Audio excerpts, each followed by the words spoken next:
हाल ही में संसद के द्वारा कृषि विधेयक बिल पारित किया गया, जिसके अंतर्गत पंजाब, हरियाणा, उत्तर प्रदेश समेत कई राज्यों के किसानों के द्वारा विरोध प्रदर्शन किया जा रहा है। इसी के चलते ही केंद्रीय खाद्य संस्करण मंत्री हरसिमरत कौर ने भी अपने पद से इस्तीफा दे दिया है। तो जानते हैं कि ये विधेयक बिल क्या है।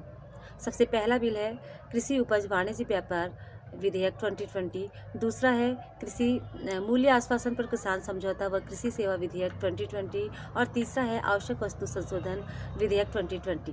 तो यहाँ पर बात करना चाहती हूँ कि सबसे जो पहला बिल है कृषि उपज वाणिज्य व्यापार विधेयक 2020, जिसके अंतर्गत सरकार का कहना है कि किसानों को अब तक किसान जो अपनी फसल को मंडी में बेचते थे या एपीएमसी मंडियों में बेचते थे, अब किसानों को ये छूट है कि वो अपनी फसल को कहीं भी किसी भी राज्य में बिना टैक्स के बेच सकते हैं, जिससे निवेश बढ़ेगा, किसानों को उनकी फसल का उचित दाम मिलेगा, कारोबार में वृद्धि होगी और एक नेशन एक मार्केट की बात यहाँ पर कही गई है।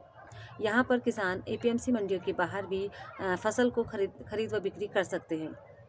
दूसरा जो विधेयक है वो है मूल्य आश्वासन पर किसान समझौता व कृषि सेवा विधेयक, जिसके अंतर्गत कॉन्ट्रैक्ट फार्मिंग की बात की गई है। यहाँ पर किसान बुआई के समय ही बड़े बड़े जो कॉन्ट्रैक्टर हैं, डीलर हैं या व्यापारी हैं, उनसे बुआई के समय ही सभी कीमतें तय कर लेंगे, जैसे कि बुआई के समय फसल की पैदावार, फसल की गुणवत्ता, कीमत, तो सभी चीज़ों का जो तय जो होगा बुआई के समय ही तय कर लिया जाएगा।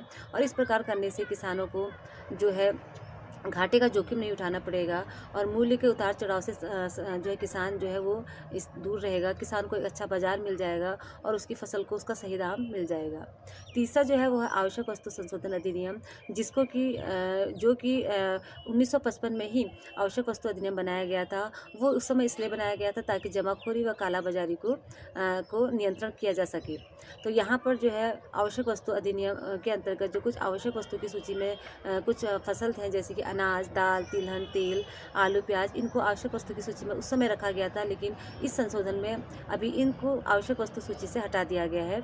और ये इसलिए हटाया गया है ताकि किसान जो है अपना स्टॉक रख सके और अपनी फसल को उचित दामों में दे सके। किसान इन तीनों बिलों का विरोध कर रहे हैं। तो सबसे पहले जो किसान कर रहे हैं कृषि उपज वाणिज्य व्यापार विधेयक 2020 में विरोध कर रहे हैं, क्योंकि सबसे पहले जो उनका विरोध का जो कारण है वो एमएसपी को लेकर है।